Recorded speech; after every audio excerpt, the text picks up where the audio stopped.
irmãos, boa noite. É com muita alegria e muita honra que eu estou aqui nessa cidade. E nesta noite, particularmente, muito emocionada pela presença de todos vocês e principalmente por rever tão caros amigos de Pedro Leopoldo, de Cláudio, de Divinópolis. E realmente eu estou muito emocionada hoje. É com muita alegria que eu tenho, então, a honra de estar aqui nessa casa e na pessoa do presidente da Aliança Municipal Espírita de Divinópolis, eu abraço a todos vocês. Vibrações serão produzidas nesse ambiente, produzidas pela paciência de vocês e pela minha vontade de passar uma mensagem.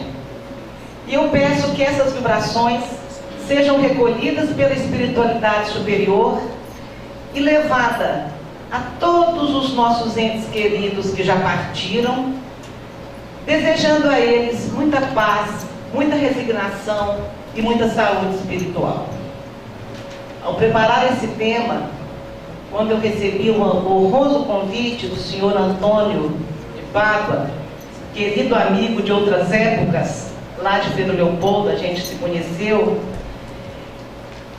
lembranças me vieram à mente. Lembranças de experiências vividas que jamais se apagarão por todos os séculos que eu possa continuar vivendo. A morte não me é estranha.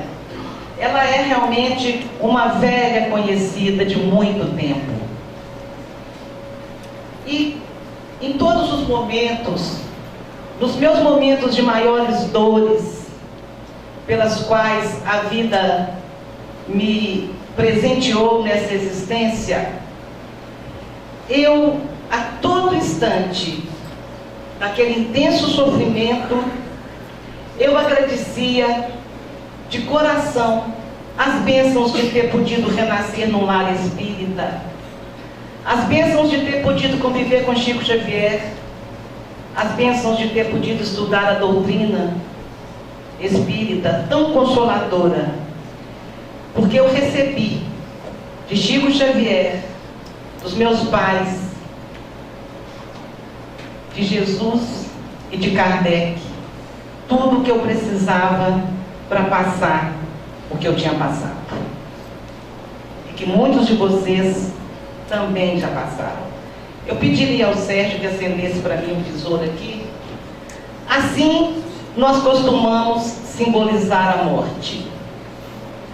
Essa figura, um esqueleto, demonstrando o que restaria de nós quando nós morrêssemos. Esse esqueleto armado com uma foice, representando que a foice cortaria o fio da vida. E vestido de preto, mostrando que o nosso ser que partia estaria escondido de nós para sempre. Este é o símbolo que culturalmente a morte pode ser conhecida. Mas seria realmente a morte isso? Um cortar de vida? Um esconder os nossos entes queridos para todos sempre?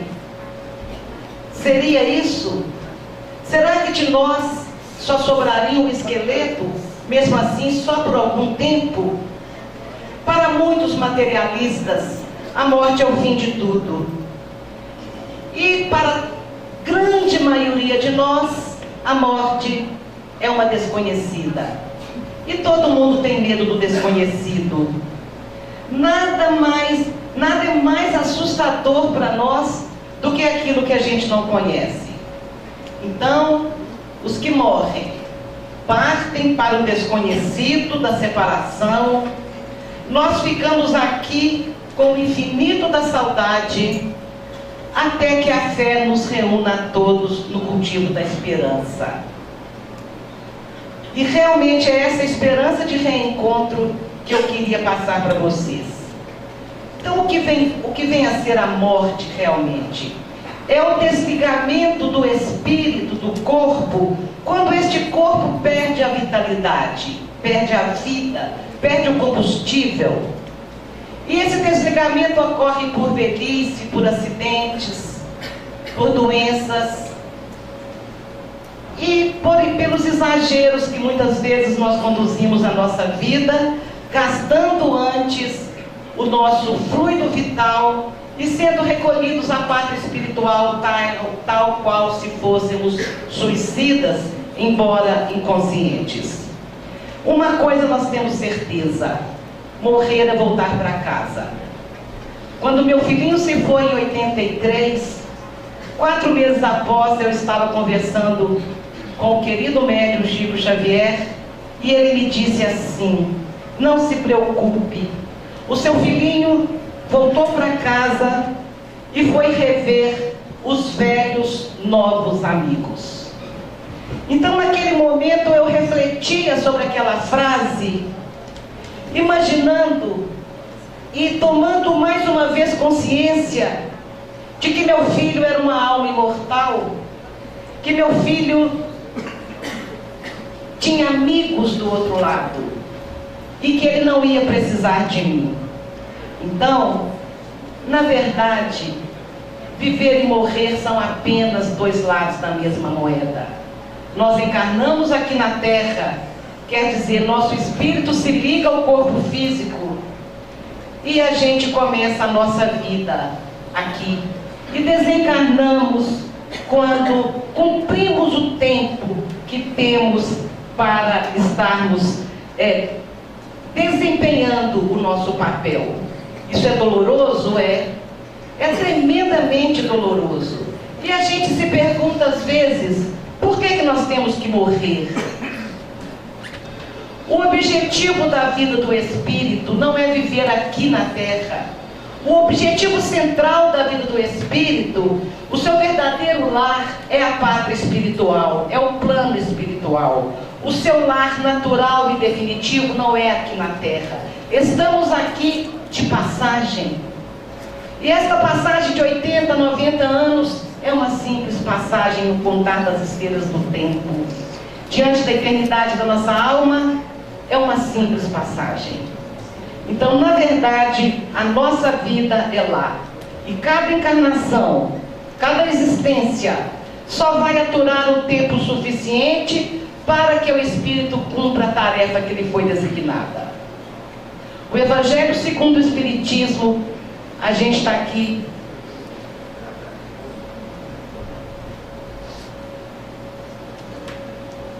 O Evangelho segundo o Espiritismo traz uma frase maravilhosa. Essa frase me lembra uma certeza muito grande que eu tive, não leiam ainda. A gente vai ler junto daqui a pouco. Em 1972, a minha irmãzinha partiu de volta para casa atropelada. E em 1979, o meu pai regressa ao lar também atropelado. E o Chico Xavier nos relata que quando o meu pai sai do corpo após 3 dias de hospitalização e uma cirurgia, ele nos relata que ele sai do corpo e uma moça chega perto dele e diz: pai, não está me reconhecendo? Eu cresci. E ele abraça a minha irmã e diz: minha filha, 7 anos de saudade. É esse encontro que eu aguardo, porque eu tenho certeza que um dia, na exata combinação entre a misericórdia divina e o merecimento, nós viveremos essa indescritível felicidade na pátria espiritual de reencontrar os nossos entes queridos. O Chico me disse assim: suporta sua dor com dignidade. O seu pai manda te dizer: suporta sua dor com dignidade, porque um dia você poderá dizer: graças a Deus reencontrei meu filho.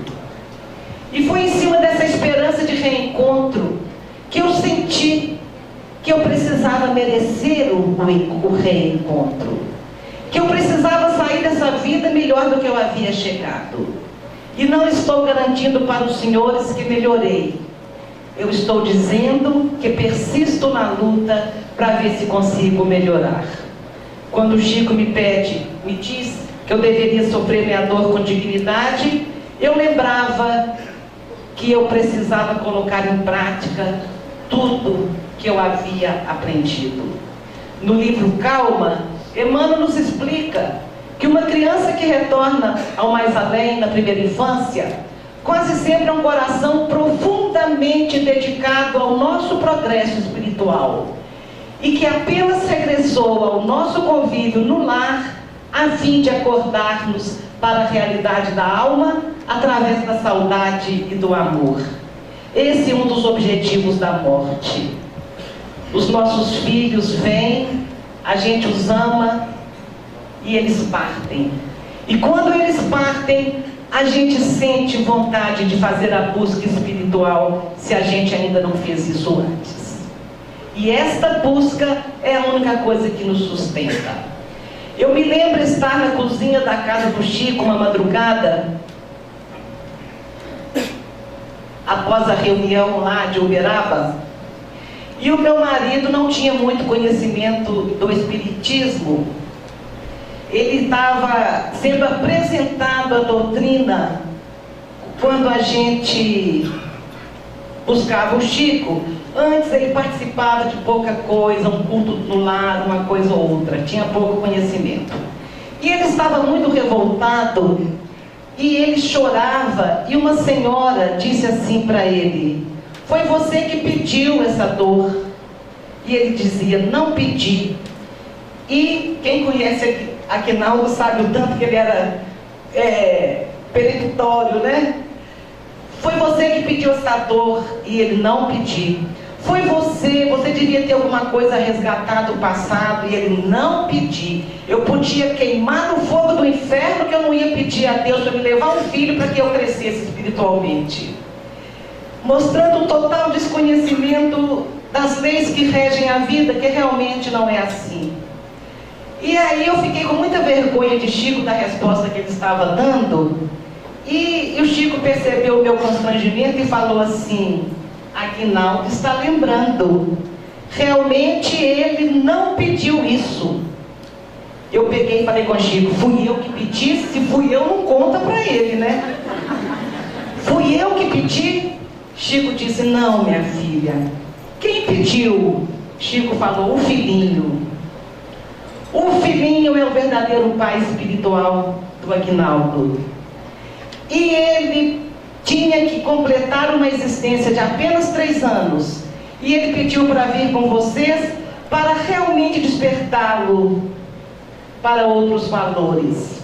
E aí Chico caminha até a copa e fala para o Aguinaldo: Aguinaldo, sabe como que um boiadeiro faz com que a vaca atravesse um riacho se ela estiver com medo da água? Ele joga o bezerrinho, porque aí a vaca vai. E tentando explicar a Aguinaldo o porquê da vinda do Rangel para tão pouco tempo. E conseguiu. Ele conseguiu, com todo o amor, apaziguar realmente naquela época o coração do meu marido. As perdas fazem parte da vida. Neste planeta que ora nós estagiamos, as perdas são uma realidade muito dura. E quem diz que as perdas são necessárias, não somos nós os espíritas. Eu me inspiro num livro chamado Na Maior das Perdas, do professor Regis de Moraes, doutor em Educação e em Filosofia, da Unicamp. E ele fala que as perdas são necessárias porque elas são inevitáveis. Tudo que é vivo morre, porque elas são universais. Todo mundo vai perder alguém um dia ou já perdeu. E necessárias porque a pedagogia do planeta que nós vivemos é a pedagogia da dor. É através da dor que nós conseguimos crescer, conseguimos despertar. Então, a gente fica pensando que, por mais doloroso que seja, ninguém sofre um segundo a mais, além da necessidade de aprender alguma coisa. E quando a gente diz que a morte não existe, nós sabemos que existem mundos onde ela realmente não existe dessa forma, com os efeitos da putrefação, da separação, dos traumas que elas deixam. Então, essa perda é uma coisa a ser trabalhada com todos os esforços do nosso coração. E realmente, nós podemos observar que ninguém sai de uma grande dor, seja ela qual for, do mesmo tamanho. Ninguém sai de uma grande dor, de uma grande perda do mesmo tamanho. Nós podemos nos apequenar na revolta, na tristeza, no inconformismo, ou nós podemos buscar um caminho de crescimento através da resignação, através do segurar na mão de Deus. E as pessoas são extremamente solidárias e vão nos visitar. Visitas fraternas, de abraços silenciosos que trazem uma eloquência que alimentam a nossa alma. E muitos desastrados. Então, o que eu falo? Eu vou visitar fulano, o que eu digo? Se você não sabe o que dizer, só abrace. Porque o abraço é tão cheio de energia, de amor e de calor, que nós nos sentimos confortados com isso. E a gente precisa buscar com todas as nossas forças o nosso equilíbrio. Porque nos momentos de grande dor, de grande sofrimento, Jesus, que prometeu que nós jamais estaríamos sós, mandam os seus prepostos, os espíritos superiores, os nossos anjos de guarda para nos reanimar, nos fortalecer e nos conduzir em busca de melhores caminhos. E se essas entidades de luz chegam até nós e nos encontram num clima de revolta, de negativismo, aprisionando o ente querido também nessa mesma revolta e nesse mesmo negativismo, lembrando traumaticamente dos últimos momentos da pessoa, a gente cria uma carapaça fluídica ao nosso redor e a força não chega. E a energia não nos alcança. Então é necessário que a gente busque realmente encontrar a serenidade. E nesse momento, a oração é muito importante. Devemos orar a Deus em todos os momentos de grande angústia. Não tem como a gente conseguir sair desse abismo sem ser segurando na mão de Deus e fazendo as nossas orações da maneira que a gente pode, da maneira que a gente sabe. E quando realmente a gente consegue orar, Santo Agostinho disse no discurso sobre os Salmos: quando a oração brota da alma, converte-se em chave de ouro que abre as portas do céu e torna possível o encontro com Deus. O homem se eleva em oração e Deus se inclina em misericórdia. Santo Agostinho, um dos papas da igreja, um dos teólogos, teólogos da igreja. Olha que coisa maravilhosa. Todas as vezes que nós nos inclinarmos em oração, todas as vezes que a gente se elevar em oração, Deus se inclina em misericórdia, nos dando a força que nós precisamos. E na fragilidade que nós nos sentimos diante da nossa pequenez, é importante nós não acrescentarmos nenhuma dor à nossa dor já existente. Então os psicólogos nos aconselham a evitar esse sentimento de autopiedade. Todas as vezes que nós estamos carregando um fardo muito pesado, que a gente se inclina para baixo, o fardo se torna mais pesado. E se nós sentimos pena de nós mesmos, esse sentimento de auto-vitimização nos fragiliza muito mais. Então é um sentimento destrutivo. E é claro que a gente vai sentir pena de si mesmo, a gente ama a pessoa que partiu, a gente está sofrendo, a gente está lamentando aquela tragédia que nos aconteceu. Mas logo, passado o primeiro trauma, é preciso que a gente encare esse sofrimento, que a gente vença esses momentos de muita angústia. E a única receita que Chico Xavier nos dava era que nós procurássemos ao nosso lado quem estivesse sofrendo mais do que nós. Porque tem sempre alguém sofrendo mais do que nós. Aproximou-se de mim, em Vitória da Conquista, uma senhora, e falou comigo, um casal falou assim comigo: você está passando pela maior dor do mundo. Você está passando pela maior perda, pela maior dor do mundo. Eu falei: não, eu conheço dores maiores do que a minha. E ela falou: que dor pode ser maior do que o filho morrer? O filho querer morrer. Os pais de suicidas, onde eles param e se perguntam: meu Deus, em que ponto foi que eu perdi o foco e não vi que a coisa poderia chegar a esse ponto?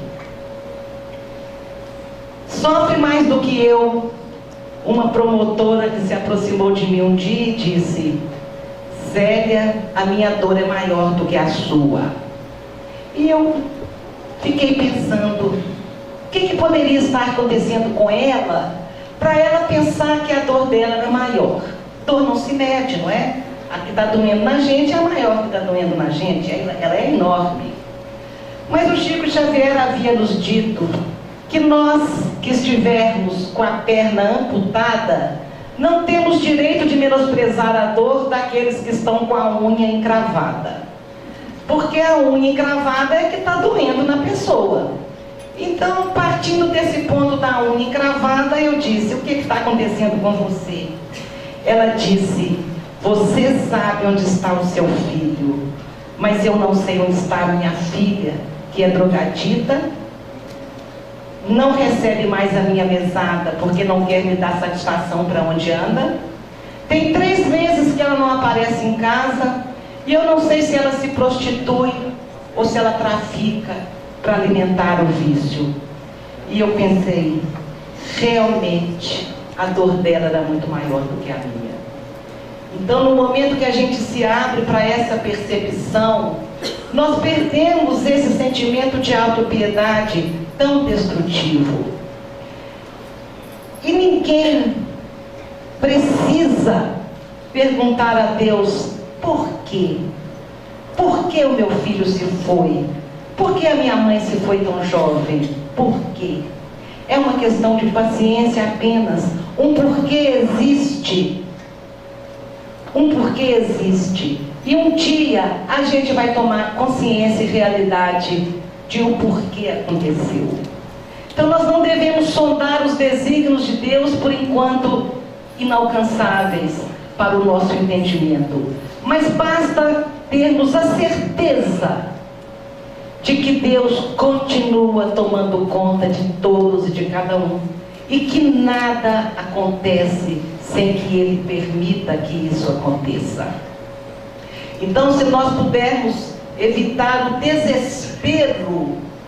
desespero, a própria palavra diz, quando você não espera mais nada de bom, quando você não consegue ter esperança, e o pior dos sofrimentos é a pessoa perder a esperança e a fé e ter que continuar vivendo.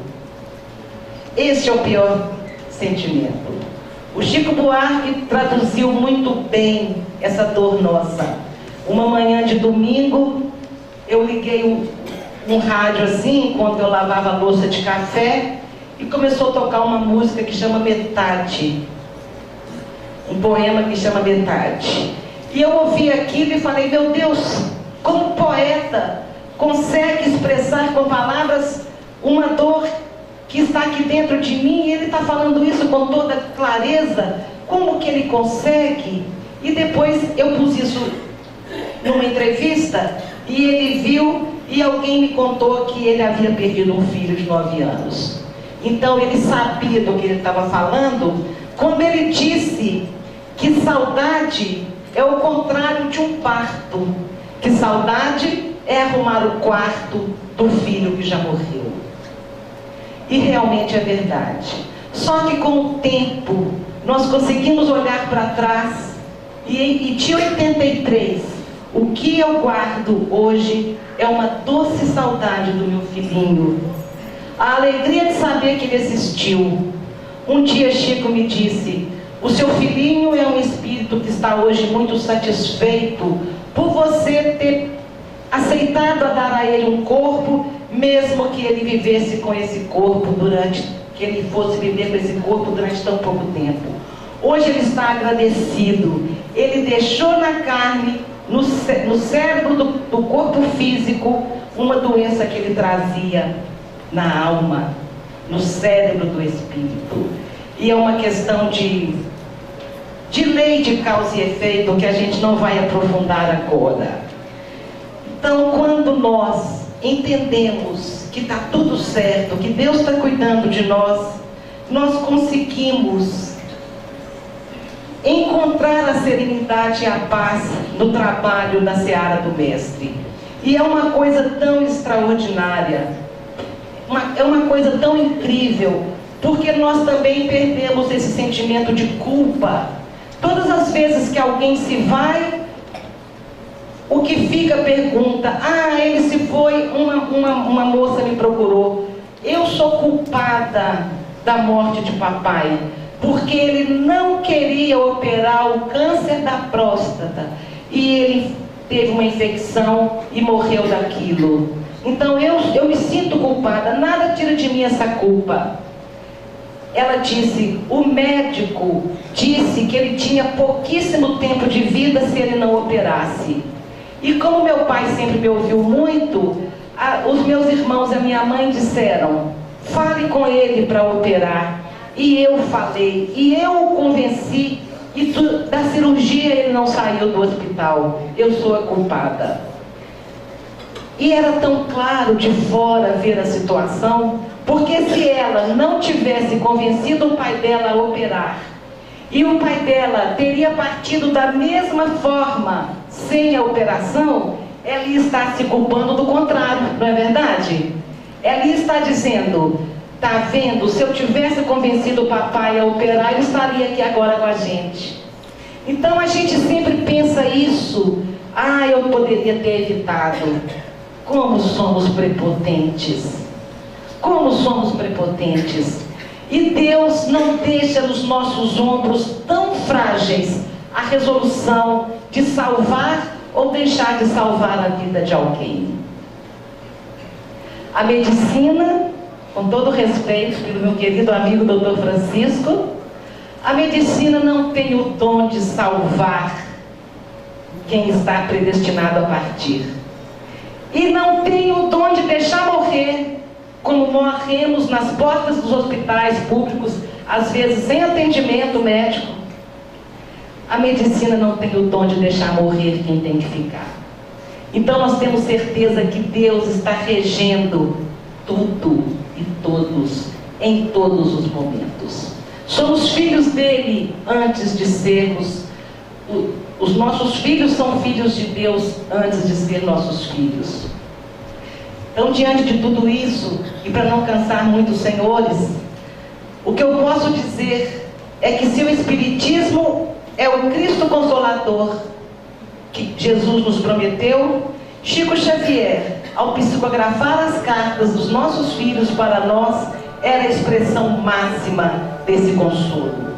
Milhares de mensagens foram recebidas para os familiares. Estão contidas em mais de 100 livros sobre esse assunto. Por isso, meu sentimento por Francisco Cândido Xavier é da mais profunda gratidão. Em 1984, um ano após a partida do meu filho, recebê-lo de volta através da mensagem do Chico foi uma bênção imerecida e maravilhosa na minha vida. E o mais incrível naquela noite foi que eu estava sentada, o Chico na cabeceira e eu na posição contrária, nós íamos comentar o Evangelho. e se assentou com a reunião já começada. Um senhor se assentou do meu lado. E ele tocava no meu braço e falava assim: seu nome é Célia? Eu dizia: é. Por que você sabe? Porque é seu filho que vai dar a mensagem lá agora. Por que você sabe que é meu filho? Porque olha o que ele me disse. É uma criança que corria aqui pelo salão e toda hora chegava por trás de você na sua cadeira e te abraçava. E agora chegou alguém perto dele e disse: Rangel, é a sua vez, vamos. Gente, eu era espírita, eu já sabia que a vida continuava. Eu já sabia que meu filho estava amparado numa colônia espiritual. Eu já sabia que meu filho estava vivo, eu já sabia que um dia eu o reencontraria.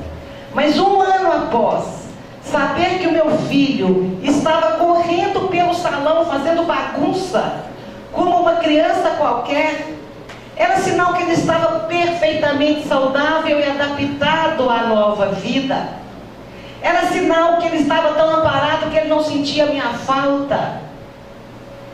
Era sinal que a vida havia continuado também para ele com todo o seu esplendor. E junto a isso, eu recebo as páginas dele: mamãe, estou vivo e vou crescer.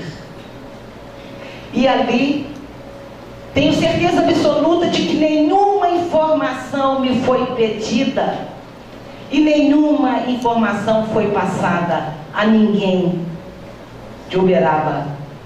E veio ali a carta do meu filhinho dizendo: papai, estou vendo que você está mandando a tia Beth, que era secretária do meu marido no consultório odontológico. Papai, estou vendo que você está mandando a tia Beth a desmarcar as crianças, porque você não quer atender mais crianças. E eu te peço que veja cada uma como se fosse eu mesmo aí, com minha boca doendo. Ele falava, a Sandra, minha querida amiga e vizinha, morava ao lado, nós morávamos lado a lado, quando meu filho se foi. E a Sandra lembra das brincadeiras.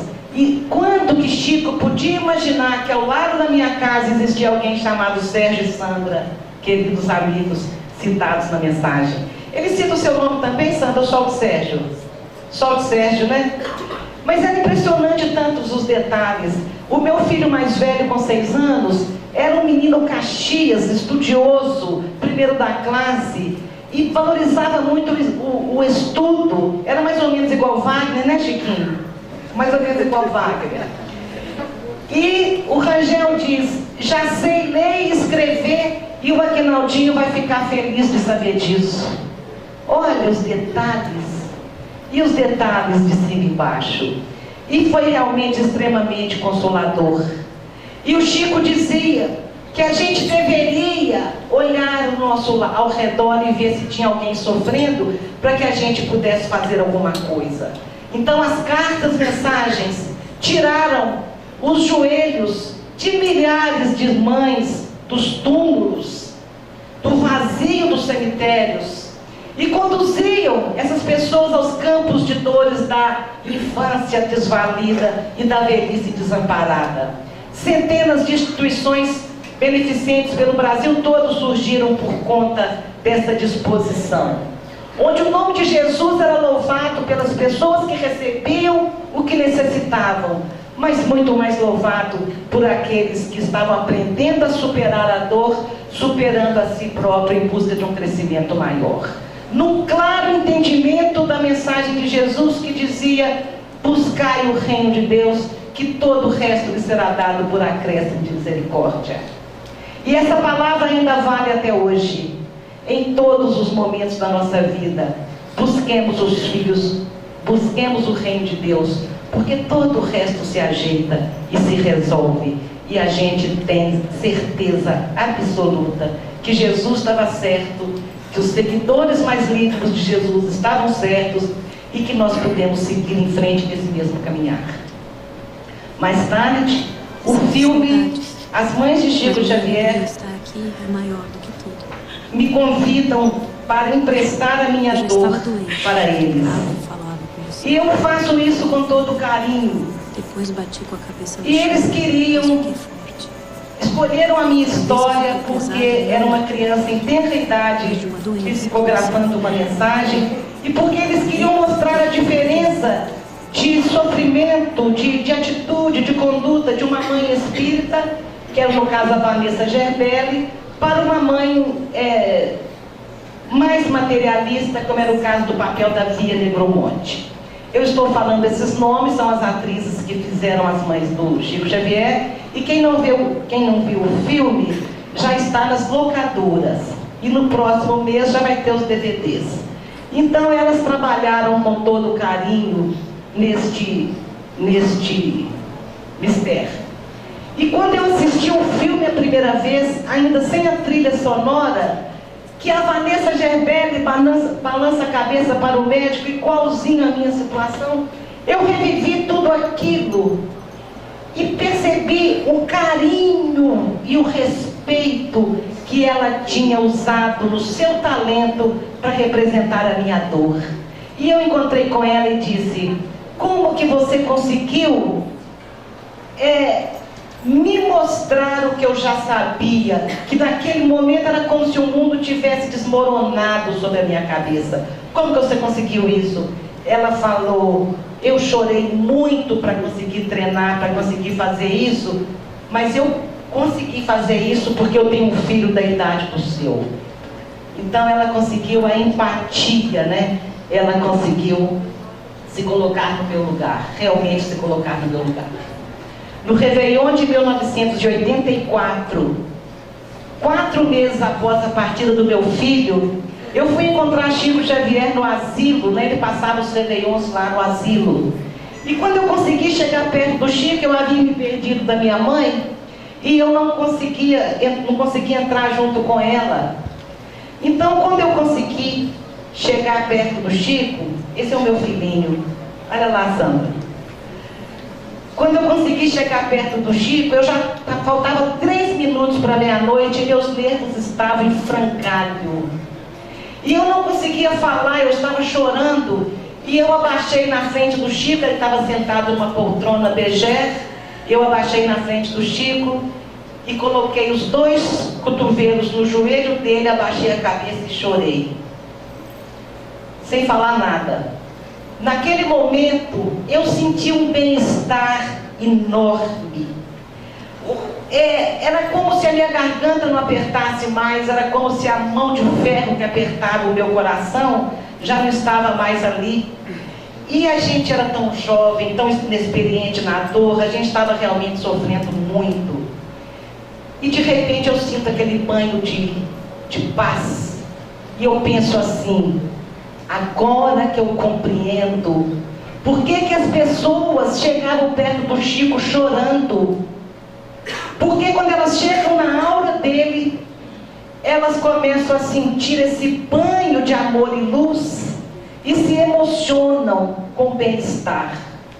Agora que eu sei por que as pessoas choram. Olha como eu estou me sentindo. Pensando essas coisas, eu levantei os olhos para ver Chico, ele estava olhando para mim e falou assim: não sou eu não, minha filha. Ele lia o pensamento da gente. Não sou eu não, minha filha. É o seu filhinho que te abraça aí por trás. Com certeza foi porque estávamos ali sob o patrocínio de Chico que foi possível que o meu filho se aproximasse mais uma vez de mim, sem que eu me desequilibrasse, e ele também. E foi aí que ele me disse: suporta com dignidade a sua dor, seu pai te pede. Um dia você vai reencontrá-lo. O tempo passou, a vida seguiu, e eu, na minha prepotência, achei que eu já tinha aprendido tudo que a perda de um filho podia me ensinar. Há 5 anos, uma veia hemorrágica me levou a Mariana, com 27 anos. Naquele momento, eu na porta de um CTI de novo, pedindo: seja feita a vossa vontade, meu Deus, mas tomara que seja a mesma minha. E ali se foi a Mariana, para o meu desespero, que aturou um pouquinho só. Porque a dor é muito grande, mas a dor com conhecimento de causa, é mais fácil de ser levada. Passou-se uma semana, meu marido me disse: o que vai ser de nós agora, Célia? Chico não está mais aqui. E eu falei: nós não precisamos mais. Seria maravilhoso poder de novo sentir como se a gente estivesse naquele colo que me acolheu na infância da Fazenda Modelo. Seria maravilhoso poder de novo sentir o olhar carinhoso com que ele nos recebia. Mas nós não precisávamos mais. Nós já sabíamos o caminho a ser percorrido. E eu me lembrava da Bíblia: tudo que não me destrói me faz mais forte. E eu havia sobrevivido a primeira vez com saúde, e com certeza eu precisava de sobreviver a segunda vez. Tudo que Chico havia nos ensinado, tudo que o Espiritismo nos trouxe, e eu não receberia nunca uma mensagem da minha filha pelas mãos abençoadas do Chico Xavier. Mas essa não é e não deve ser o único modo que nós vamos nos consolar, porque senão Deus seria injusto com os nossos irmãos de outras expressões religiosas que não praticam a psicografia. E é claro que o consolo vem de outras formas. Existem 100 livros nos contando como é a vida no plano espiritual. Existem milhares de jovens que escreveram para suas mães. Nós não precisamos mais de Chico para particularizar as nossas notícias. O Espiritismo continua mais do que nunca sendo Cristo Consolador. E a obra de Chico Xavier, mais do que nunca, iluminando os nossos caminhos. Eu precisava de aprender mais uma coisa. E foi com a Mariana, com a perda da Mariana, que eu aprendi uma coisa que haviam me ensinado desde a minha infância. O primeiro mandamento de Moisés: amar a Deus sobre todas as coisas. Eu não entendia por que a gente tinha que amar a Deus mais do que a gente amava a mãe da gente, o pai da gente, o filho da gente. Eu não entendia. Quando a Mariana se foi, eu entendi. Só amando a Deus acima de todas as coisas, a gente consegue entregar o filho de volta resignadamente, sabendo que com Deus eles vão estar melhores do que conosco. E aprendi que o verdadeiro amor, e esse verdadeiro amor eu estou tentando aprender até hoje, o verdadeiro amor não é quando o nosso filhinho chega no quartinho lindo, nas roupinhas lindas, com sonhos lindos. O verdadeiro amor a gente aprende quando tem que entregar o filho de volta. E aprende, e entrega, e ama. Ama na certeza de que a morte é muito menor do amor do que o amor que nos une aos nossos filhos. É nessa imagem, o corpo machucado de Jesus descansa nas mãos de Maria. Ela chora um pranto silencioso que atravessa o tempo e consola até hoje outras mães que veem seus filhos crescerem para um mundo impiedoso, para uma violência cruel. Então, é a Mãe Santíssima, o exemplo maior de amor. Quando ela segura o seu filho no colo, ela nos mostra todo esse modelo de resignação e de força. E é a Mãe Santíssima que eu rogo agora, pedindo que proteja todos os jovens que se perderam na vida das drogas, da prostituição, da criminalidade, das maldades e da justiça. Maria Santíssima, que consegue balsamizar os nossos corações diante de todos os problemas. É muito doloroso diante dos nossos filhos quando eles têm problemas que um beijinho não passa. Quando eles sentem dores que um beijinho não passa. É nesse momento que nós, pais, devemos elevar o nosso pensamento à Nossa Senhora, pedindo a ela que nos proteja. E finalizando, Vamos orar juntos, em pensamento vocês. Nossa Senhora, estenda sobre todos nós, pais e mães desses tempos tumultuados, as bênçãos da coragem do amor com discernimento e da luz que, recolhidas do seu coração, podemos espargir aos teus filhos e aos nossos filhos, daqui e do mundo espiritual. Que Jesus os abençoe a todos. Muito obrigada.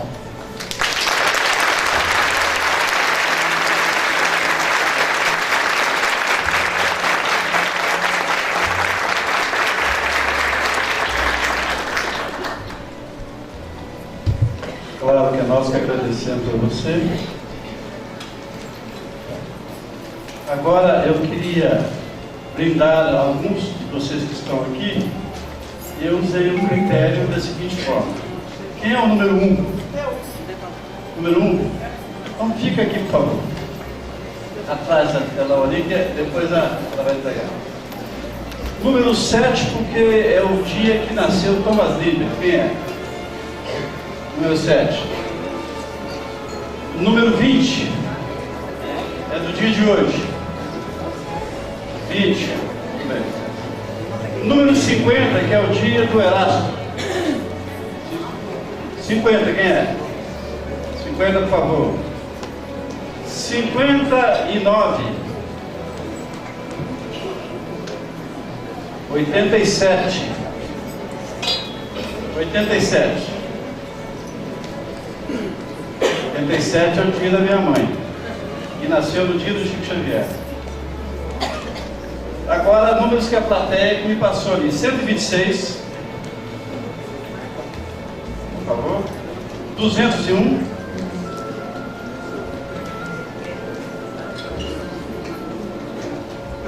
201, 260.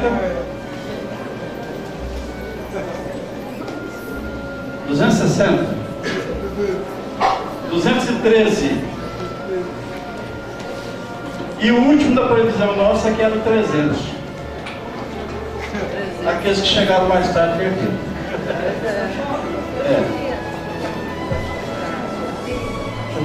Eu cheguei mais tarde, eu perdi. Bom, é o seguinte. Vocês agora, nós vamos, antes de fazer a entrega, eu vou pedir a nossa querida Genilda, que é vice-presidente do Centro Espírita Mercerácio, para fazer a prece final, e vocês receberão os livros ou documento ali com o autógrafo da nossa querida Sérgio. E tem uma mensagem final. Antes, porém, eu quero agradecer ao presidente da Câmara, o pastor Paulo César, o vereador Edson Souza, que também esteve presente aqui, e também o vereador Odair Tadeu. Agradeço a todos a paciência, mas antes, gente, só um minutinho que nós vamos fazer uma prece, para que vocês levem para suas casas não só o conforto da oratória da nossa irmã, mas também essa prece que endereçamos a todos vocês nesse momento, através da gente.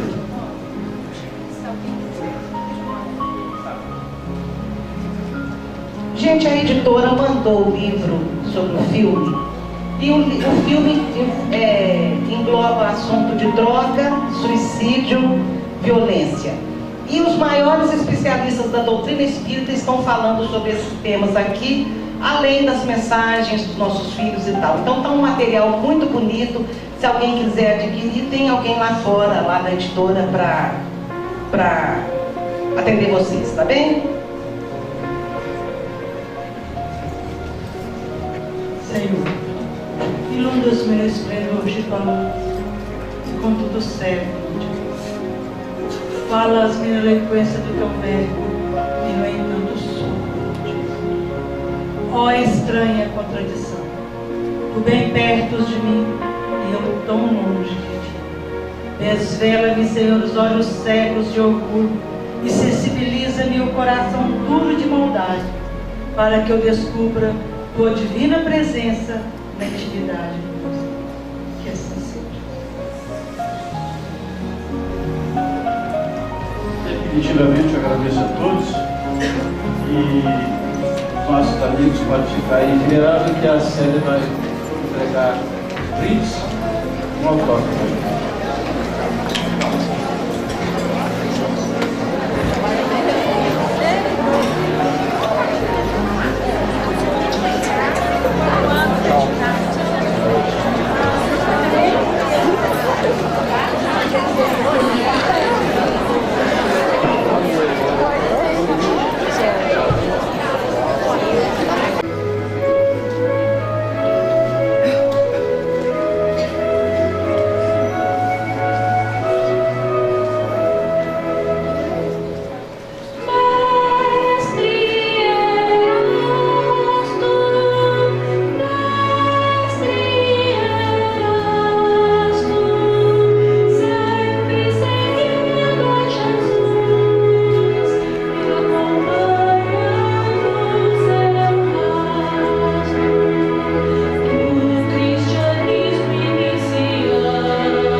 está presente.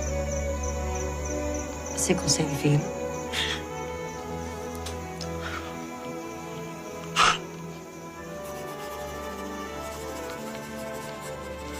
Querida mãezinha, sou eu, seu filho Theo. Estou aqui com o meu professor e é ele que me ajuda a escrever, porque ainda estou aprendendo. Estou te vendo. Sinto saudades, mas minha alegria em estar aqui é maior do que tudo. Eu já estava doente quando brincava e falava com você. Depois bati com a cabeça no chão, mas fiquei forte. A cabeça ficou pesada não da queda, mas de uma doença que nasceu comigo. Lica não teve culpa de nada.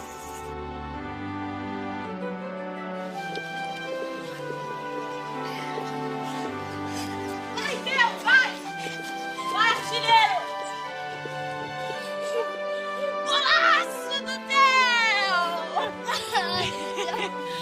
Eu não sei fazer isso, Guilherme. Eu sou muito ruim. Vem cá, me dá um abraço.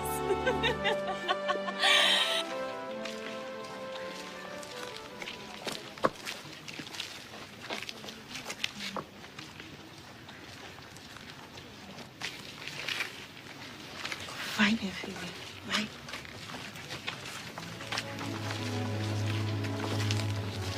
Você ligou para meu pai. Ele ficou assustado e com muito medo. Depois não vi mais nada. Tudo ficou tão escuro. Depois ouvi meu pai chorando por mim. Quis responder, não consegui. Não podia mais. Depois dormi. Quando acordei, estava perto da minha bisavó Lia, que me abraçou e disse que ia cuidar de mim, como você fazia. Desde então, eu estou cercado de carinho, atenção. Por isso, mamãe, não chore mais por mim. Estou bem. Seja forte, ajude meu pai. Quero que ele se lembre dos nossos momentos de felicidade, como o nosso passeio na praia, quando brincamos juntos de mergulhador.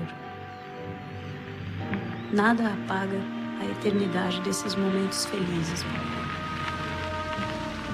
Um dia estaremos juntos de novo. Amo muito vocês dois. Do seu filho, Theo.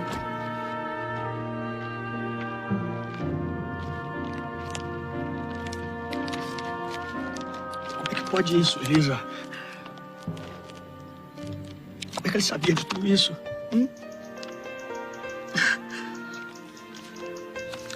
A nossa filha?